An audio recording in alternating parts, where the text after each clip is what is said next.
Sure, you can, let's see. Sorry, guys. Hi, Mark. Hello, how are Hi you? there. Yes, Hello. we have started All right. recording. Back in Hey, Madrid now. you're in Okay. Madrid. Yeah, thank you for joining us. Okay. Thank You're you, welcome. everyone. Yeah, so hopefully, with your help, with everyone, hi, Gergo, hello. With everyone's help here, we will figure out the best way to create activities. So I will obviously share my understanding and my experience, which has been the sum of experience of all the teachers before you guys. But the idea is always to get a step further and with now or that and to draw the following steps. So among us, the majority of you who have ever done activities, I think that you already know what makes a good activity. And some of you are amazing activities creators. Amazing. So take my word, but also take the words of the people that are here, such as on the top of my head, Bev has created activities fantastic and fantastic blog posts as well. It goes hand in hand. So has Gergo, so has Mark, Josie. And if more of you have done it and I haven't come across your activities, sorry, but we have great examples here. So when deciding how to go about it, I first thought of creating an activity myself, but then I thought, no, let's go and get real stuff commented. And if this is something that, hello, David, nice to Hi, meet you. Radmila. How are you? Right. Hi, Hi. guys. So my name is Radmila. Is this your first time with Adoxinity? It is maybe 2 years ago, I joined a webinar to look into the possibility of being a teacher with the platform, but then Ah, I didn't in the end. But I've always been following the news on LinkedIn, and I'd love to look into it again very soon. so I had this, thank you for joining. It's a pleasure. So I had this crazy idea of making it open to everyone, and I posted the link on LinkedIn. And to my surprise, David is here, but you're more than welcome. So Thank I you. was saying that we're going to comment real activities. This is going to be an open conversation, so there is no right or wrong, but practices that we have consolidated. So all the things that I'm going to share are not, please take my word for it. It's not that I woke up one day with a happy idea that activities should be created that way. No way. It's a continuous, or it comes from continuous inputs from all of you, the teachers at Oxinity, that have guided us through great examples. And eventually, everything here has been consensuated with the community, with all the teachers. And the IT guys just created the format that we believe is user friendly. So now I'm going to start sharing my screen and commenting on some activities. Before that, do you guys have just some general recommendations? And I'm asking Mark because he cannot stay Mm. for long. So let's hear from him. Yeah. Hi. Yeah. Yeah. Recommendations. I mean, I've found that if you've just, I mean, it's an obvious thing, but if you've got a topic that is like teaches something new, not necessarily the English of it, but just that people are learning something new, that Mm-hmm. keeps them there. I had one student who was like, just like, wow, I didn't know that, and it was really, he was really impressed. He liked that, and that kind of made an impression on me. So if there's something that, it's not something boring. I mean, the activities that I think are boring are the ones that are basically, here's a grammar rule, this is what you do, let's practice it. If you've got the grammar embedded in an activity, or the vocabulary embedded in an activity, I think that's a lot better. That captures people's imagination. That makes things more interesting. It will for kids, certainly. I mean, you've got to remember that unlike if you're a native speaker, you didn't study English the way that Spanish people learn Spanish. Mhm. they do it with this dry, boring grammar that kind of puts people off. Whereas I enjoyed it in my English classes because they weren't full of grammar. Yeah, absolutely. Now, this Oh, and raises one some thing I more. mustn't forget as well, Radmila, Yeah. there's a problem. I don't know if anyone else has noticed this. I can't see it. You probably can't see it either. But with gaps in the activity, just spacing, what we see is just one line of space. Sometimes students see a massive gap. And what is that? Can somebody fix that? You know what I'm talking about here. So they say, no, I can't see anything below the words. And it's like, no, scroll and 2 down, and pages they below. scroll way Or down. things are missing. Some of them are actually just missing parts of it. But Yeah. I think sometimes it's just that there is some difference between what we see and what they see. And I don't know what that is. So worth checking. We'll check that because obviously it's a good feedback, because I usually work with on your side, so to speak. Yes. So I don't have the what the student necessarily sees, but I'll check that. And occasionally there have been things missing, you know, that we can see but they can't see. Occasionally, very occasionally. Most of the time it's just the gap. Okay, so if it's the case, I'll check that. But if you come across anything like that, just send me a private message so that we check it. Another thing I've got to say as well before I forget is, with pictures or anything, don't make them more than 600. Because if it's more than 600, you see like half a thing. And again, I don't know if they see that. So I always get the pictures have got to be 600 wide. Yeah. You know, whatever it is. And if I see that some people turn things into like almost like PDFs, or they've got PDF printouts that they've got off the internet, you know, so just make it 600. And if you can't make it 600 and have it legible, then you've just got to copy it. You know what I mean? So in this regard, I'll show you some practical examples of how this is done. And okay, so I'm going to share my screen and show you. Any other recommendations from before we start with the practical tips? Yeah, I suppose it's half a question and then maybe half a recommendation. So just to say, not actively using the Auxinity platform, but in my particular classes, it's business English, and we simply screen share a Notion document. So as the class is happening, I'm live editing, I'm moving things around. So if I'm not happy with how a class went, I can quickly iterate the lesson plan and say, okay, that didn't quite work, the order of things. Okay, drag and drop. I don't know if Auxinity has that same ability for teachers to live edit the material during class, for example. It actually does. Sort of. I've done it sometimes. It actually you can edit does, it, but it doesn't appear instantly, you see. It doesn't appear instantly. If you refresh, yes. If you refresh, it does, yes. Yeah. But I'm always worried about refreshing in case the system goes down while I'm refreshing. Yeah, well, okay. So in this regard, we don't use external platforms, because in our platform, which is im.auxinity.com, everything is there. And if you make some changes, they're instantly not on the screen, obviously. For that, you have to refresh. But if you prepare, because obviously we rely on slight preparation, at least 2 minutes before the class. So if you come across a typo, a spelling mistake, whatever it is, you guys can change that. It's that wiki approach, you know it. Yeah. Okay. Perfect. So what else?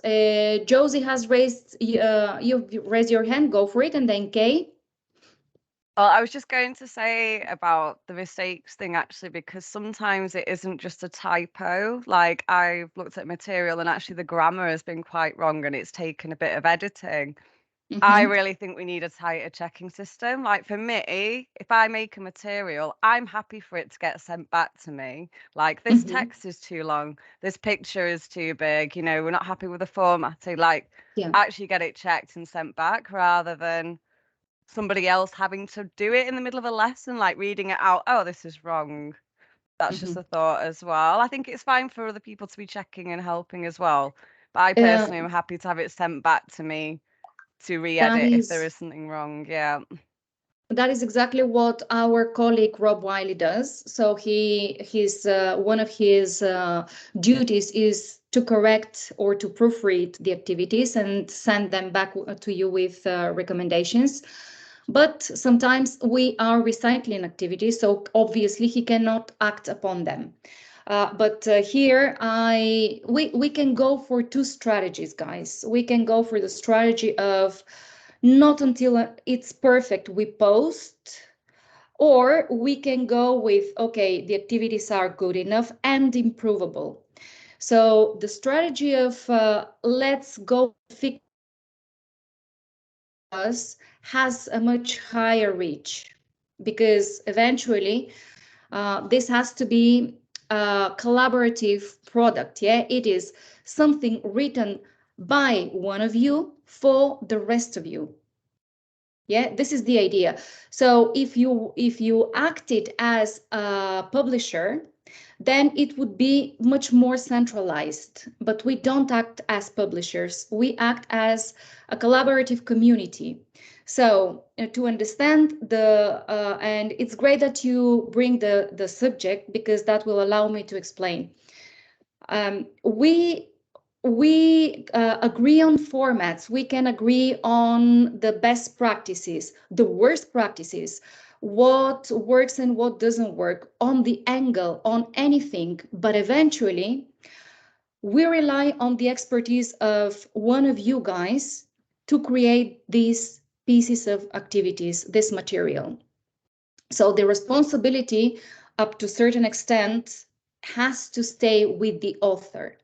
But because we're not robots and we don't produce content that has several layers of proofreading, that's why we decided to open the possibility to each one of you to correct. It's different, you know. It's one thing is, as a publisher, I will like publish a book which is going to have this content and people will use it.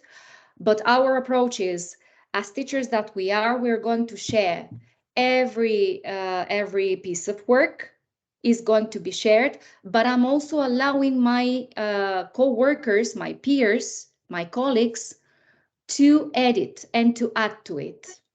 This is the agreement, okay?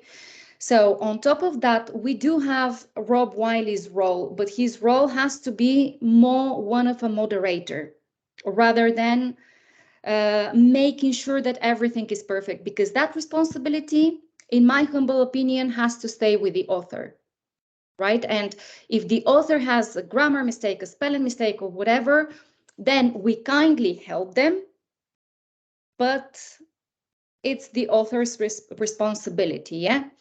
And there is one other thing, that this is an ever-evolving community as you know it.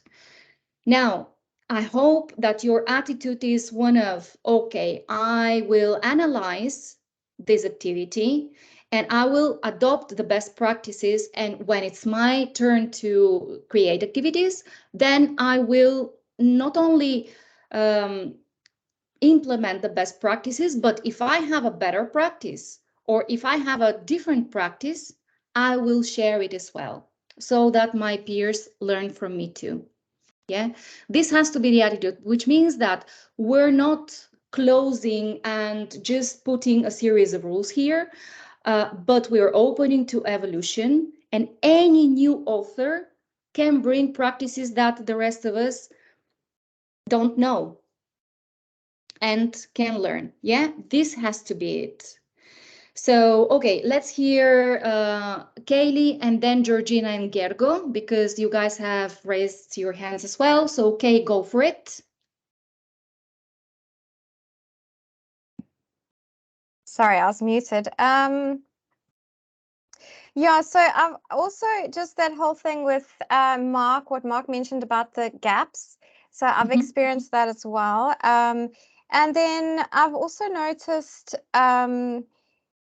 so sometimes instead of actual text that one can correct. So usually if I see a grammar mistake, I just quickly go in and correct it before the class, or we pick it up, or we correct it after the class if we only pick it up then. And so that's what we all do. But then sometimes there's a text that has been created in another document and changed to a PNG or JPEG file, and then pasted into the space. And two issues there. Either the text is terribly blurry, and it's not legible at all.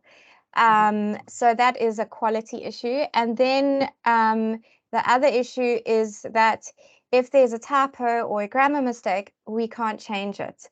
And if we wanted to change it, we would have to retype the entire thing. And that would take longer than 15 to... Yes, if it's something short, then I've just gone, oh no. Yes, like sometimes I've got to find a letter and then move. Yeah.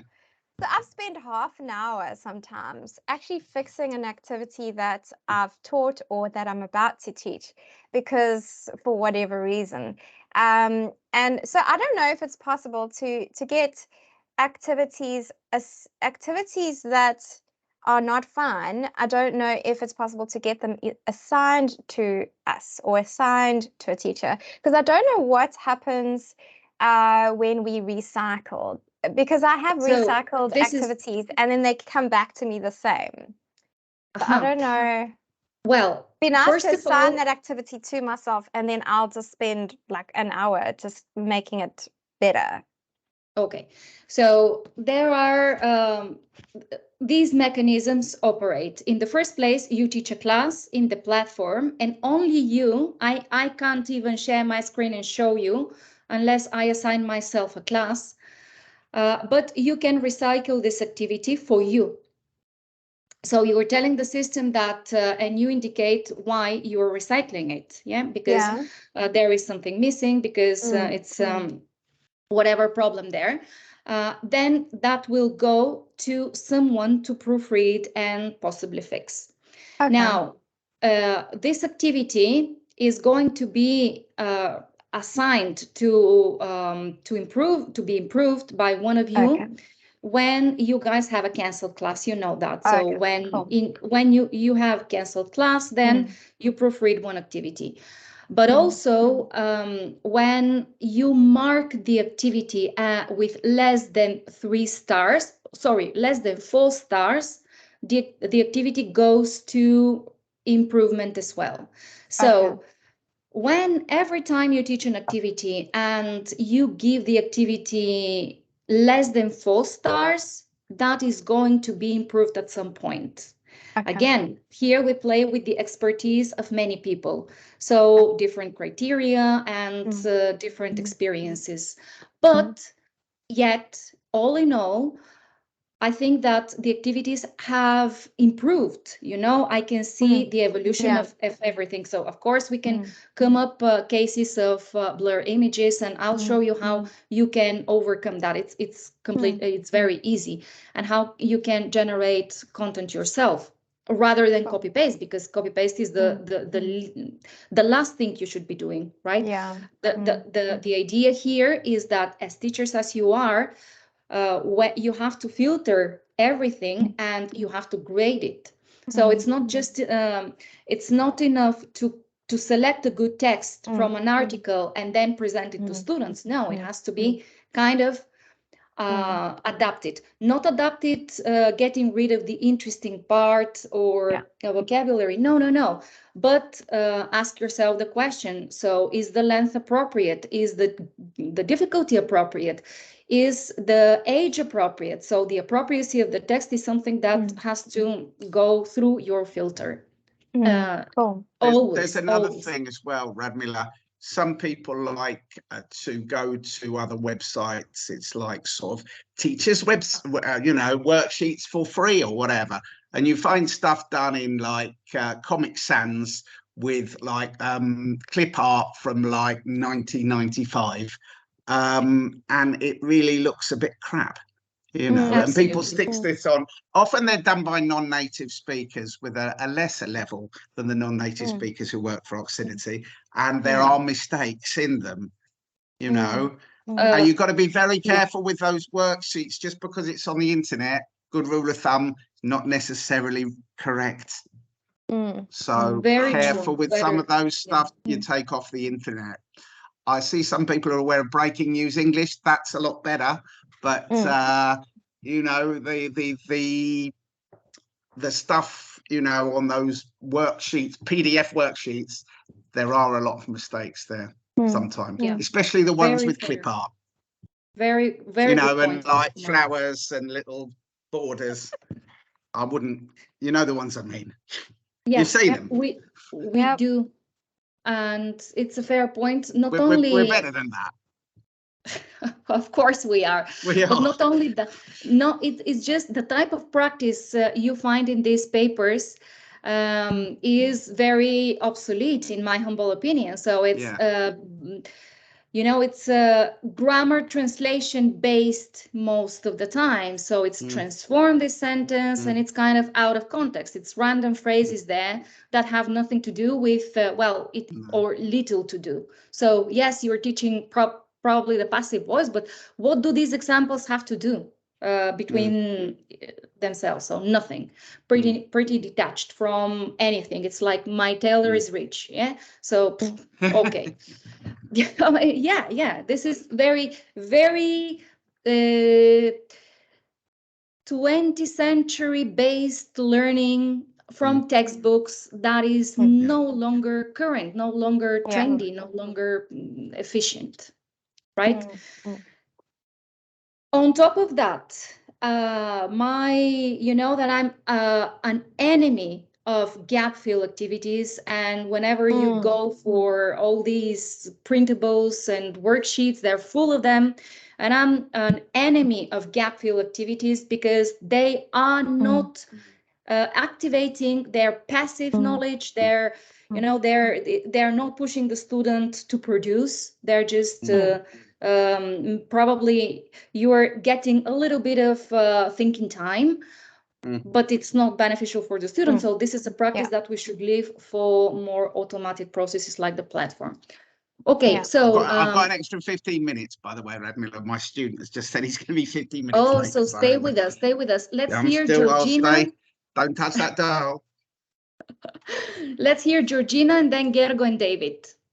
Yeah, hi, thanks. Well, I'm really concerned about the quality, of course, like everybody. And it's true that activities have improved through time. And it's true that we're teachers. We have to know what to do. And when you're in front of a class and that's what you got, that's what you have. So you might as well make the best of it. And that's what I try to do. Lately, when there's some kind of mistake in a way, I just correct it on the spot, and maybe not for my class, but for the next class, I know it will work well. Or sometimes I'm very honest with students, like, oh, this is kind of weird. No, let's jump here, let's jump there. Or those grammar activities that they have to go through there one way or another, and I do it my way. I hate having students read about pronunciation. What are you going to read? Just talk. What are you going to read about grammar? Just practice. I kind of there's ones about the position of the tongue in the mouth. I don't think that's really so stupid. that I don't know. stimulating. I prefer drilling and showing them. But then, for example, we talked about it, texts are too long. I just skip those. And by the way, I just found a tool called Extractor tool, extract text from an image, because I do think that scanning an image of text and just putting it on there. I've used that. It's good. Oh, really? Does it work? Really? Yeah, sure. I just found it. Yeah, you know. Wow. Share. You just have to share a little it bit. In the chat, Georgie. Well, I don't know if I don't know if it's free. I don't just know. Spelled like it's properly spelled. There we go. Yeah. And maybe we might make some mistakes, but I do think that if we have activities, there shouldn't be photocopies up there.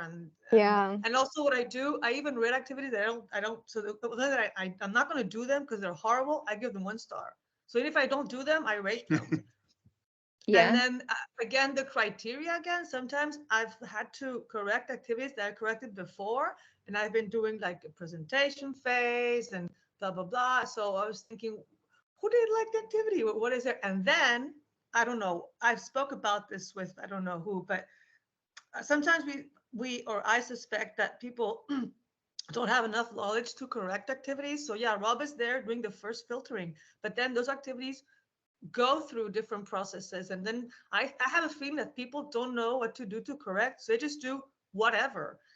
Where if activity is well done, it's well done. And I can't add anything better. So I just say it's checked. It's checked. And I have a feeling people, sometimes they think, I don't know who, but they have to do something. And I'm sorry. I mean, one activity was completely destroyed of grammar points. And I said, okay, what happened here? I mean, if there's nothing to correct, okay, there's nothing to correct, but doesn't mean you have to destroy things. And then, for example, as I said before, you know, to actually get into an activity and read it and see the examples, if they fit it, it takes time. And there's been times when I said, hey, this doesn't work. And altruistically, I've taken half an hour to correct that activity because I can't stand anyone having to work with that, right? So I don't know. These are the issues that I have to face. So I don't know. Okay, if this so can be solved. I mean, of course, we have to you assign know everybody that activities, but maybe people that are qualified to correct them. Maybe just people just do whatever. And how could that be? People that can process do be optimized? People can do whatever, but usually they don't correct so that they make it worse. They correct so that they make it better. This is in 99% of the cases. But in this 1% where someone can do something wrong, you always can go back to the previous version of it. Yeah, Mark Bransby showed me how to do this. Exactly. Yeah, so we keep all versions. Okay. Don't think no one can destroy a good piece of work, because we keep all versions, right? So you go back to it and you save it, and you will be teaching this one. And again, this has to be a very, very fluent dialogue.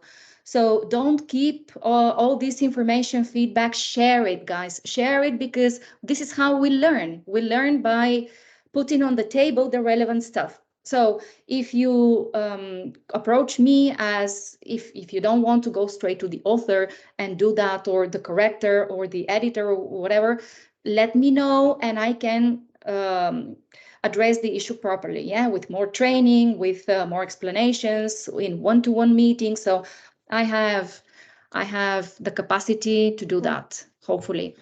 Sorry, Ramila, but how do we know who the author is? Because it changes. It says corrector, well, that's what I was going to say. Yeah. Improved the author by. Changes.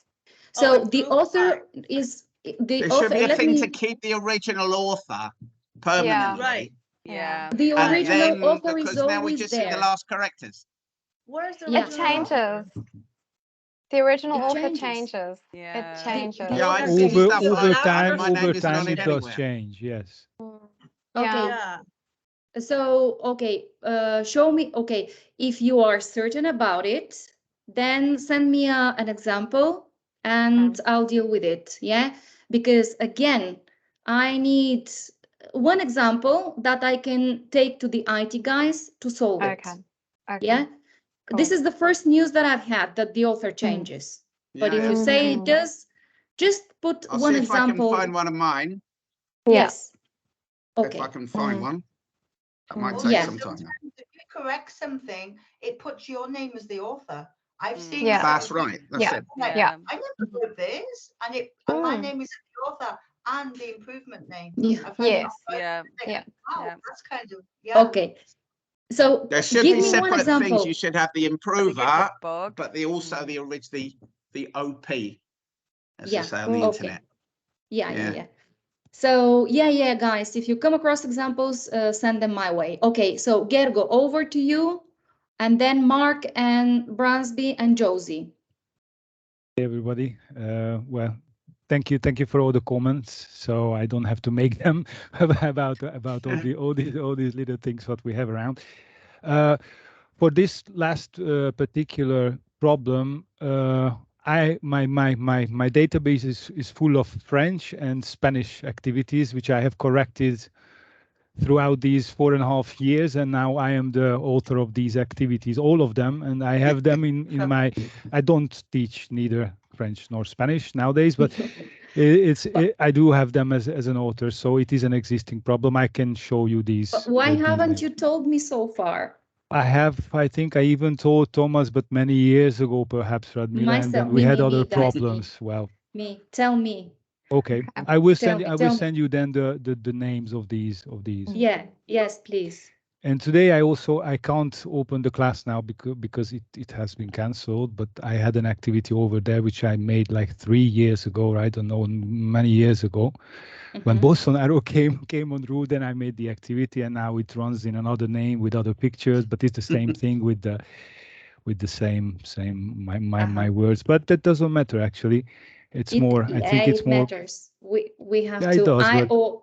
Or maybe they have just copied your activity, which would be, well. I think that happens as well sometimes. To be honest, I have seen that that there are 2 identical activities with 1 less attachment or something.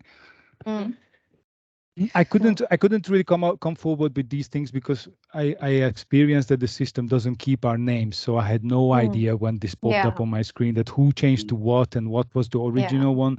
And to be honest, perhaps sometimes I also need to keep better track of these things and then convey them at the moment when I.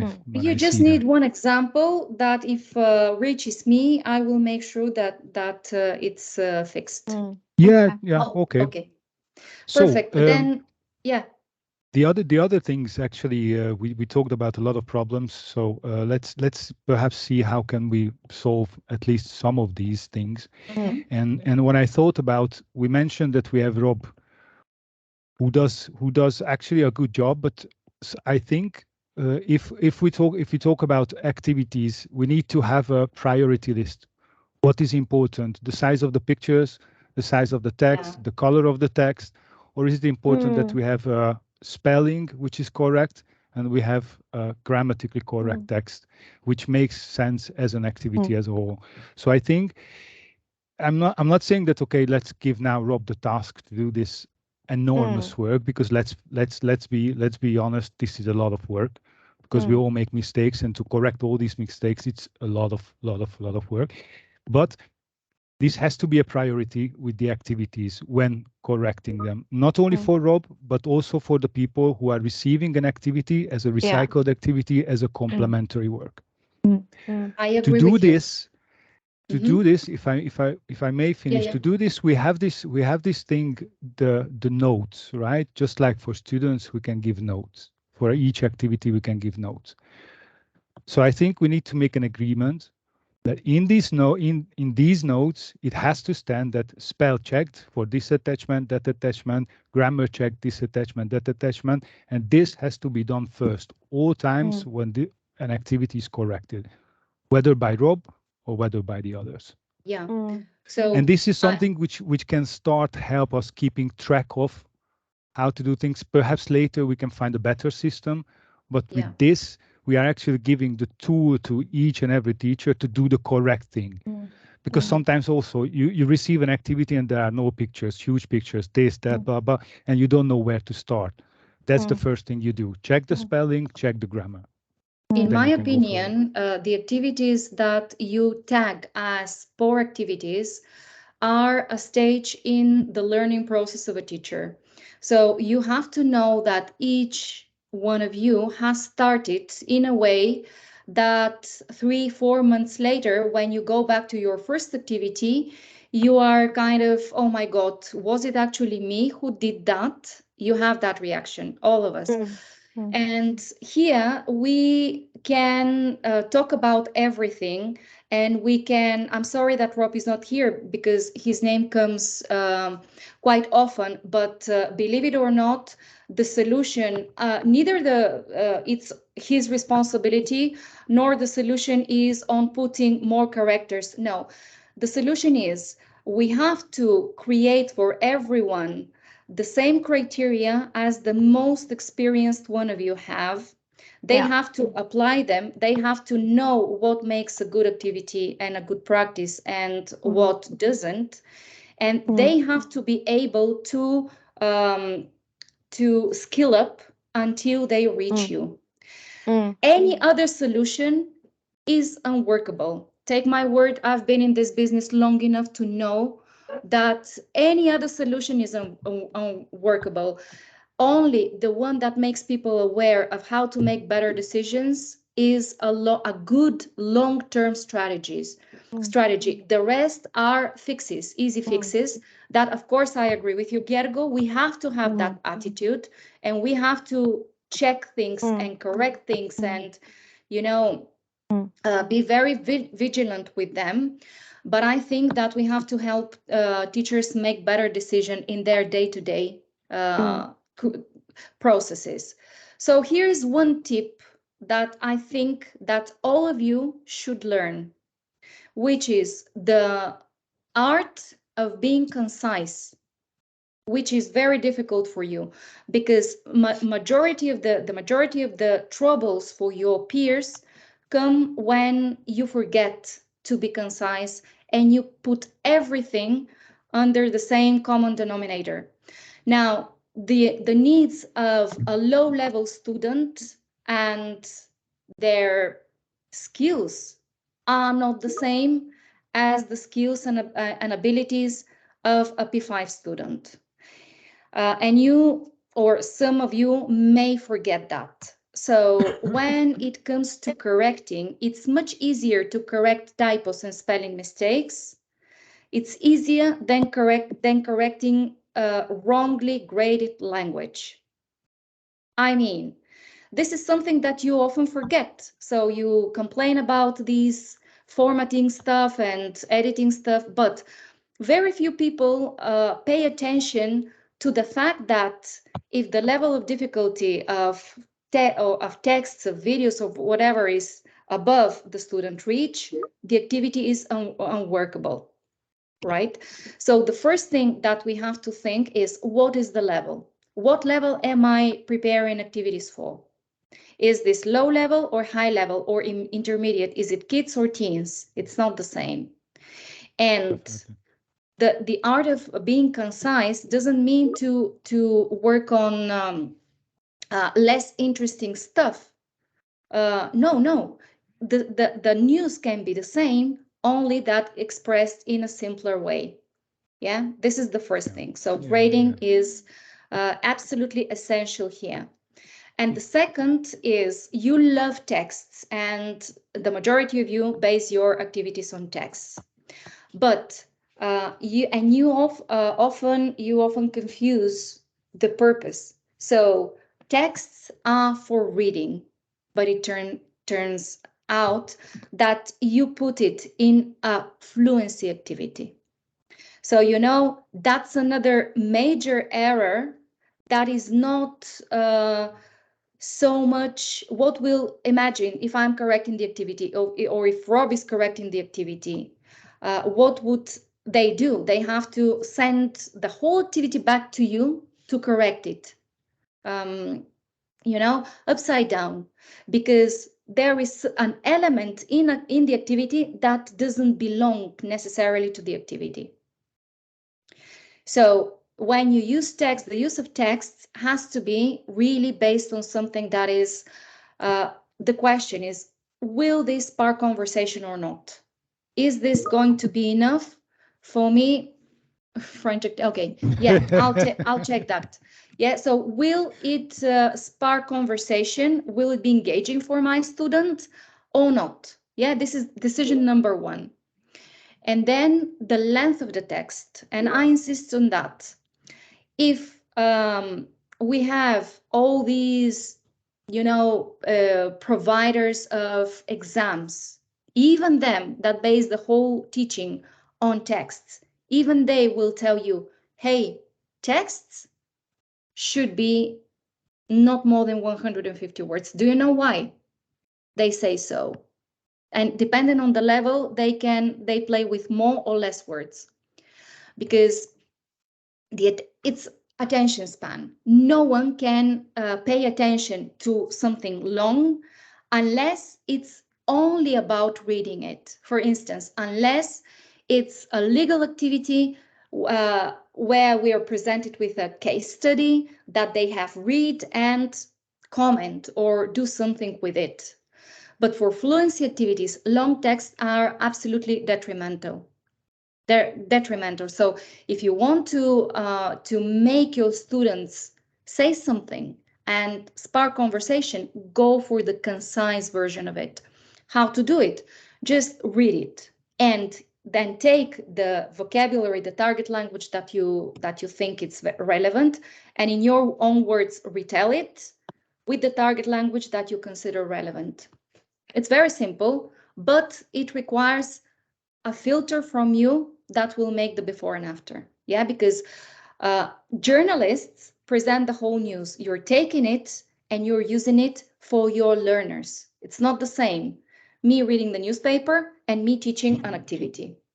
Okay, so Mark, let's hear Mark Brownsby and then you, Mark Venning, because Mark has raised his hand. Okay, good morning, everyone.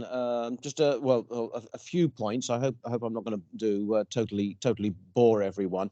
When I joined Oxinity back in 2018, one of the first things that I was told was that basically we are, if you like, a cooperative, and therefore one of our roles was to correct activities. There we go. Mark Venning has already bored. He's decided to leave.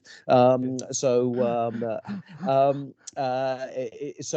I don't have a problem with looking at an activity and thinking that, okay, this maybe can be improved before the class. That is part of our role, and I don't think we should should shy away from that. I think somebody mentioned about at least 2 minutes. I think it was you, Radmila, at least 2 minutes of preparation for a class. No, you need much more than 2 minutes of preparation for a class. You have to, and it might be a message, I don't know, just for a few of the people attending, but you have to prepare. You have to read through the activities. You have to look and see whether something is going to work or not, and whether there's something that you need to correct before the class. I know sometimes we have classes, we need a teacher right now. They don't have time. I respect that, but that doesn't happen in the great majority of the great majority of cases. A good activity, whether it's a text-based activity, whether it's a grammar activity, whether it's pronunciation, for me needs 3 stages. We need to show it's this present, practice, and produce, and that's always been the system. And we need to have, therefore, for me, those three attachments, or if you want to reduce it to 2 or put it into 4 or whatever, but we need to show what we're trying to teach. We need to let them understand what they're trying to teach, and we need to then give them the opportunity to produce what we've taught. Please, I know this is mainly perhaps for older activities, but 1-page activities with just a series of pictures, no text, and just a few instructions in the teacher's notes are absolutely useless. They don't help the student at all, and I ignore all of those. I'm sorry, I just do. And I think that somebody who wants to put half a dozen pictures and then say, great, thanks, Oxinity, €12 is taking the mickey, to be honest with you. That has always been my attitude. A lot of older activities are completely out of date. I see it in 2010, and immediately I see 2010 and I think this student's going to switch off, because we're now virtually in a different century. So when you look at an activity, it might have relevance. The text might have some degree of relevance, but update it. It doesn't take very long to update a text. And when you're doing an activity about something that is current, please don't put this Tuesday or today or whenever it may be, because in a week's time, it's not relevant. It's not today. Put the date, or don't make a specific reference to the date. Okay, don't say today. I mean, the big news today, there's an earthquake unfortunately in Turkey. Don't say today there was an earthquake in Turkey, because in a week's time, that's not correct. All right. Okay. So we need to move. And another thing on correcting activities. When we see activities for correction, it comes always with a mark on it and the number of people that have put the mark on it. Okay, every activity for correction has that information. All right. Now, what happens after that activity is corrected?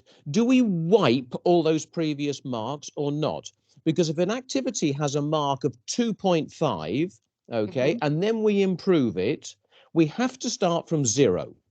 Because if not, the next 100 teachers can put a mark of 4, and that activity will still overall have a general mark of 3. And that will mean that it will come up for correction again, even though we've done a good job. And that's a waste of time. I've seen activities 2 or 3 times for correction. I think I've already done this. I've seen my own corrections on it. And I think, wait a minute, why has it still got a low mark? So we need, when we correct an activity, the system needs to wipe those previous marks because we've now got an improved activity.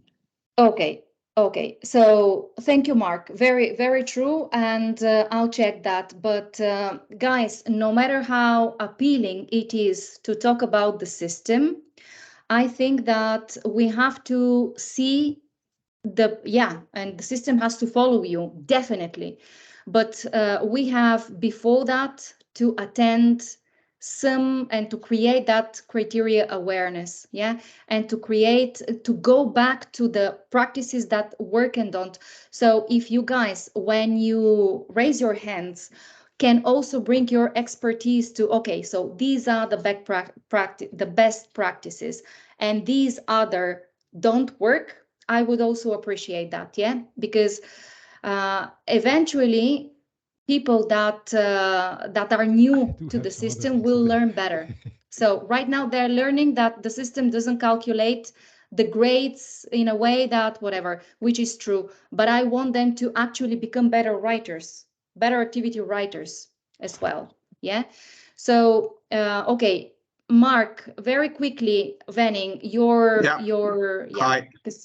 One thing I wanted to say was I remember ages ago finding this thing online, which was the kind of condenser thing that will condense text. You've got a big text and it will like extract something off from it to make it shorter.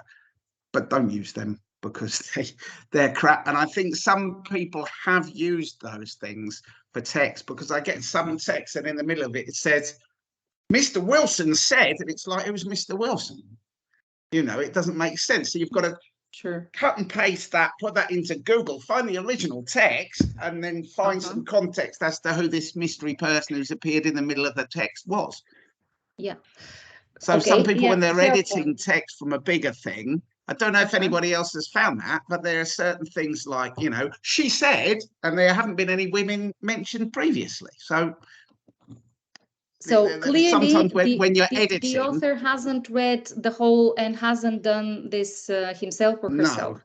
Okay. So I've corrected those things myself, but I think you've got to be careful that you're not just we'll have a chapter, we'll have a half a paragraph here and a line here and whatever, because sometimes you're putting in names of people who haven't been mentioned before. Who is this guy? What is his relevance to the story? If you have the whole text, it tells you, but otherwise it doesn't.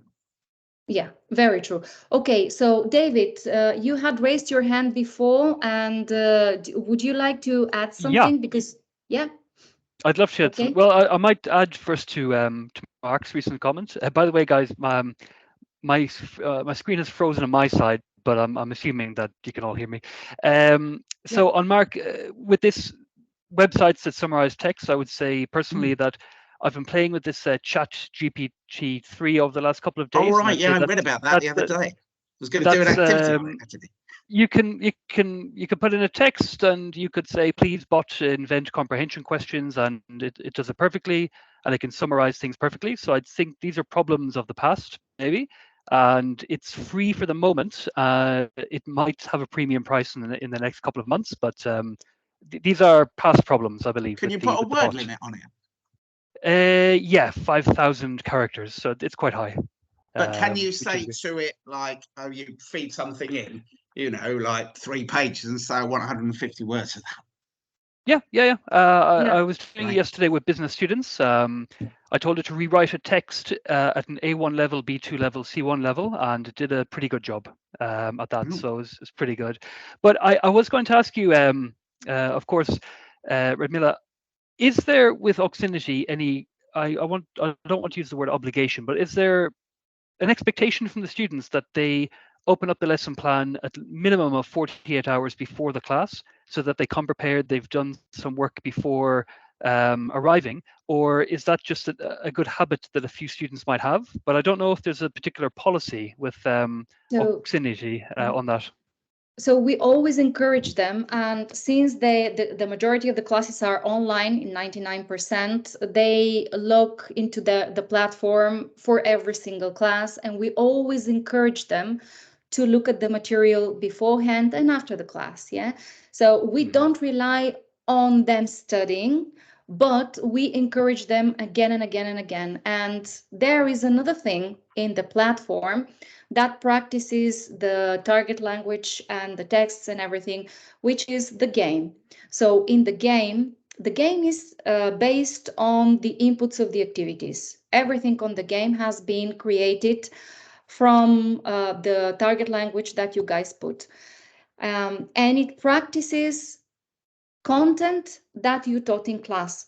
So the platform and the game are related with the class practices and the activities. Now, of course, the more they practice, the more we know about them, because we use artificial intelligence to take the inputs, the learning inputs, and translate them into their progress and identify needs that then we tackle in the classes. So the encouragement is constant, and even though the obligation of read or watch or learn doesn't exist, it is intrinsic to the system. Fantastic. No, it's great to know, and the use of that. When I've worked with teachers before in a different co-op, not Oxinity, a different one, it was UK based, teachers would leave notes with a simple form saying the student came prepared or unprepared. So that would kind of flag for other teachers, you know, the level of commitment. And there might even be like a reward system for students who did consistently do the work before the class. So there's little things you can build into it, but that's great what you have. It's yeah, definitely. I mean, these are the things that have to come in the future, you know. So all these improvements will take in mind. Now, if you allow me, can I quickly show some examples of good activities here, and just some recommendations even on how to make them even better? Can I do that very quickly? Yeah. Okay, so Josie, can I use one of yours actually? One activity is from you and one activity is from Rob. Yeah.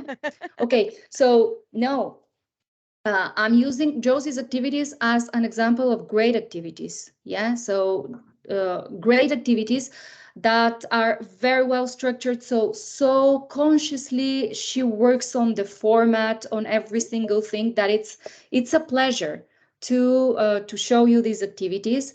My probably only comment would be length of texts, because again, I would go for something shorter, but this is well, just my opinion, and I think that it is just based on what students can intake. Well, before that, because they're great. Can I quickly interject with something? Because I just want to say thank you to everyone in here who's creating materials, because I've definitely learned from all of you since I've been at Oxinity. So thank you for that. That's so kind of you, Josie. So kind of you. Yeah. Right. So I'll show you a couple of activities from Rob and then from Josie, just to put some examples and create, as I said, create criteria. Yeah. Things that I like about them. So obviously, I'm not going to comment here the grammar in them, but I think that they're quite good. So just pay attention. This is a P2 activity, and what I love about this activity, for instance, here is the introduction. Okay, what is chewing gum? What does littering mean? Straight to the point without questions that are not engaging. So straight to the point, he uses the target language to introduce.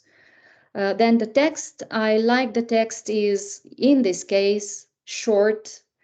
In this case, has to deal, you have a word count here, as you can see, guys.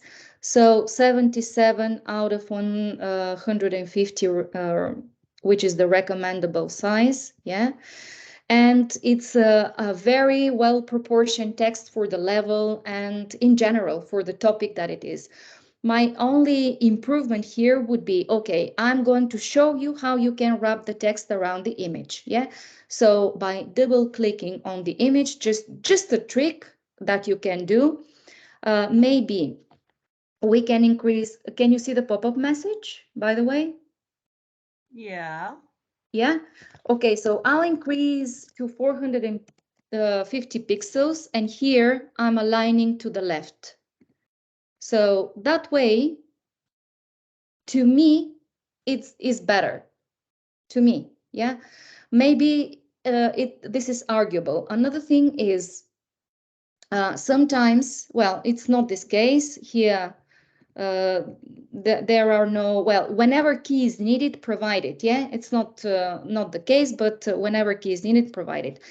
And here the discussion, I personally wouldn't make it visible because this is shared with the student. I would probably make it as part of the, I don't know, of this activity in the teacher's note. Otherwise, students know what they will be doing in class, but it's a minor problem, yeah, so the activity is great. Another one that I will show you is for a P5 level.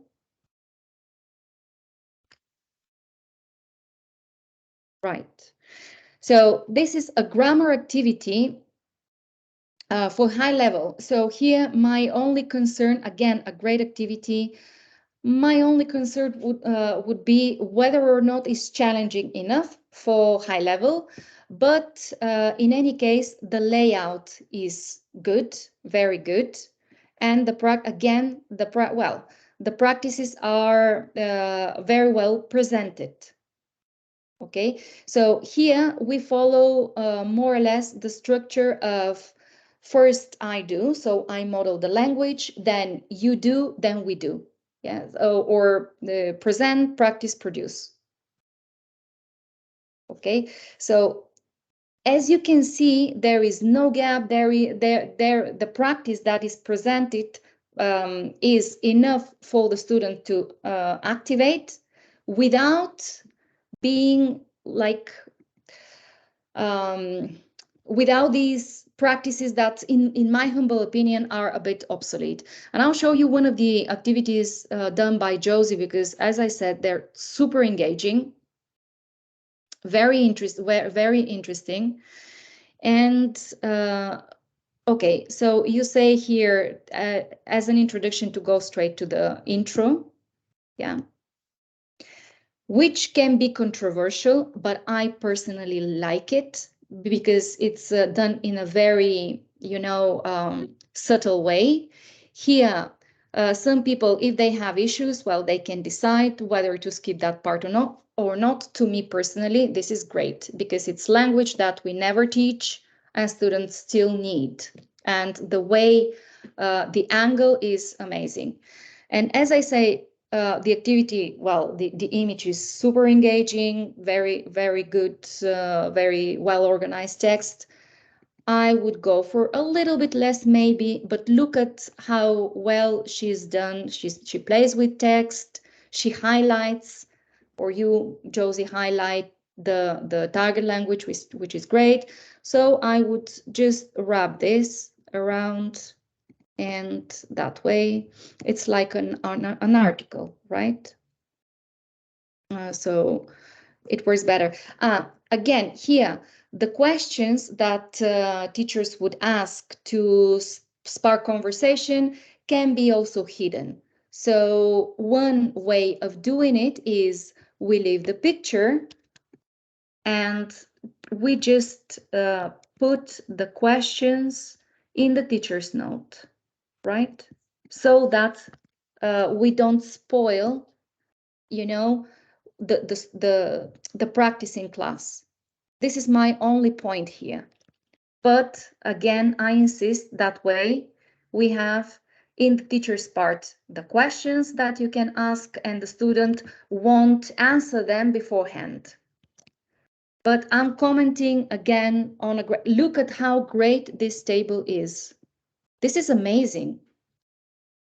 By the way, sometimes by default, you go for very narrow tables. So the way to go about it is you click on table properties, and here, as you can see, you have 100 pixels, which is fantastic. By default, it's 500, so you can increase it and have this layout. But these images, this activity is a pleasure to teach, right? So these are the practices that the target language is very nicely done as well. If you don't know, if you don't have an image, by the way, I recommend you, I just came across this website, which I'm going to share with you. And it contains royalty-free images created by artificial intelligence. And for target language, they can actually be very useful. So if I'll just try to put an example. If we don't have the image for supplement, maybe we will find it here. If we don't find it, I don't know if this one, Josie, will work. What do you think? Sorry, which picture? This. Yeah. What do you mean, will it work? Will it work to describe the target language? Yes, probably. All right, supplement, yeah. Supplement, okay. So you guys can download this image. I'll do it. And I will upload it here very quickly in the target language.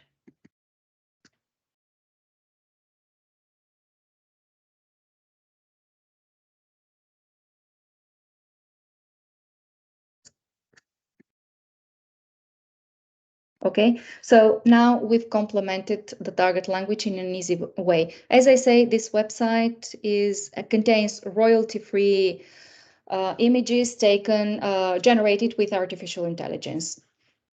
So this is what we can do, and the activity is brilliant, so I'll improve it straight away. So these are the practices that we have to reflect on, right? When we create activities, just would you like me to show you more, or you've more or less got the idea, I believe, of what make good activities? Okay, we have Gergo has raised. Did you raise your hand, Gergo? That was from before.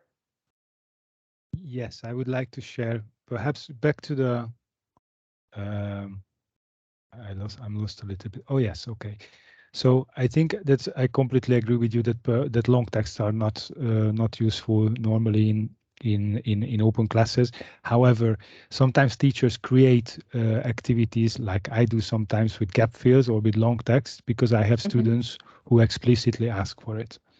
So in these cases, instead of completely deleting that text or taking that gap fill exercise away, we have the opportunity to add the new attachment and make it shorter. So when you try to how to say, try to add, not take away. If it's not good how you think it is, then try to transform it in another attachment, make it shorter, but don't take away the work of another person. Okay. Yeah. Especially not because sometimes there will be some mistakes left inside which originally were not in there. Okay. Yeah. Very good. I think it's great advice. Georgina, over to you. You were talking about best practices and worst practices of creating activities, and I do remember the first one and the last one, and there's a big difference. And the big difference for me is sticking to the objective of the activity, because at the beginning, I had some activities. I was going to put some examples about reporting speech, and they were like reporting speech, reporting questions, and I thought at one point, like, this is so much. And we always say brief, short activities to the point. And the last ones I've created, I followed what Ramsey say. Hey, I present, I practice, I produce, and off I go. And of course, my big obsession, as everybody knows, is formatting, because I think that a good product also needs to be presented in a visually attractive way. And there's activities that are just chunks of text. Yeah. And most of the correction that I do has to do with formatting. Maybe I'm not the best with vocabulary and grammar and all that stuff for adapting content. And when you format an activity, just by like, it changes so much. And the thing, yes, that we have to do, I think, is point out, especially examples. So I give my presentation on grammar. Well, I model it, and they say, look at the examples. And they're like, where? So if the word example, if it could be really highlighted and very easy to detect, because that's what formatting does. It makes the user easy to detect where things are, the examples, the blah, blah, blah. But at least have the example word like big, red, bold, although it's ugly. But so that, and when we say the word, hey, let's read examples, it's easier for them. Very true. As Josie had done, by the way. But talking about grammar activities, just want to you to take a look. This is, as I said, a high-level grammar activity about expressing regrets, and especially I wish plus the past participle. And look how subtle the introduction is. Do you know what a regret is? So Rob here has opted not to present the structure from the exactly structural point of view, where it can be boring, downputting, etc., but making a meaningful question about contextualizing. This is the function, this is what you will learn, and let's see how you can do it.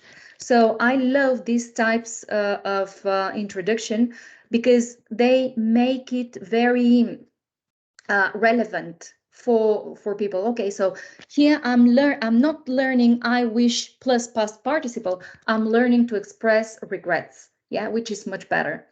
And again, here is the layout that you were talking about, and you can say how different this is from just a plain text with the same font, without any highlighted words and so on. So I definitely agree that if we can use, because this text, eventually this is like a text box, and it has different it has headings, subheadings, it has styles. You can play it with font, you can play with color. So use it, guys. Use it. Experiment with it, and your activities which will be much better. Bev, over to you. Okay, I just wondered, I really wanted the opinion of everybody, how obviously it's normal practice, students, non-native students, when learning English, tend to choose either to go down the American English avenue or the British English. And some activities are one or the other purely, but some of them I come across are a mixture. Does that matter? How do other partners feel? Do you feel that matters, that it's a combination? Do you specify this is American English, this is the British English, or does it not matter? And I just wondered how other teachers feel about it. How do you teach it? I've been told that you're supposed to teach one or the other because it can be confusing, but that's just an opinion from another teacher. I haven't actually done that much research, but I think for me, if it was like an article or a material, it probably just should be in one. I don't know if it's even something we could mention, like, oh, this is American English or this is British English.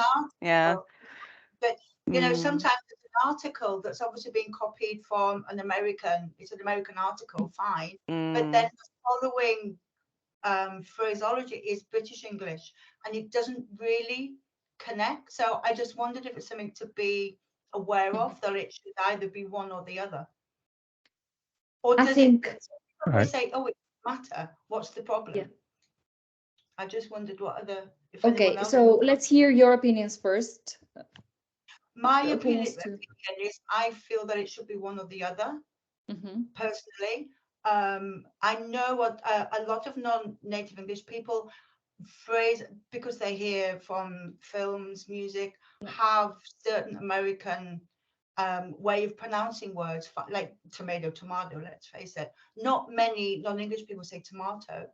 And that doesn't matter, don't get me wrong. But when you're reading something and there's text and grammar, let's face it, American grammar is different than British grammar. And if the article is on one, the following questions and grammar should follow the article, in my opinion. I think that we have to stick to one or the other as well, because otherwise it's confusing. So if it is American, so be it. If it's British, so be it. Within the same activity, we can have both. Just before I move on, because David is asking if we are licensed to use this content.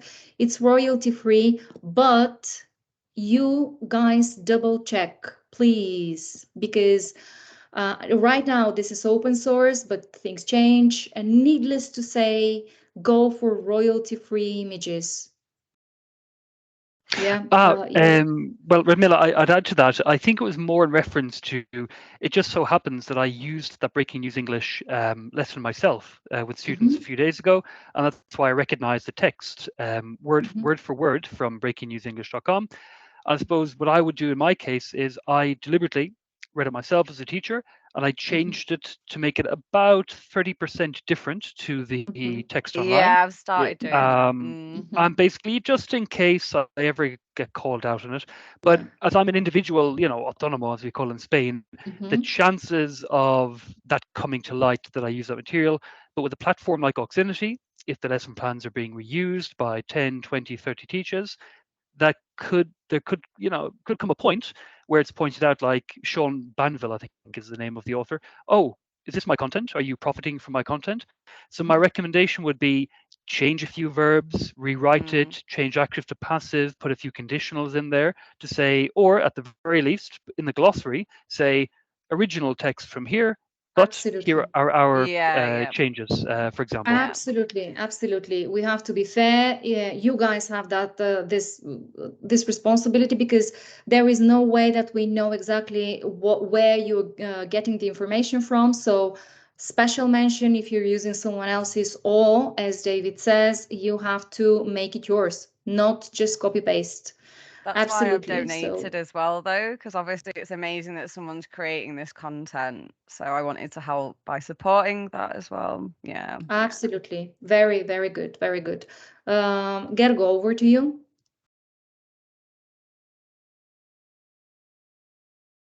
Can you hear me now? Yeah.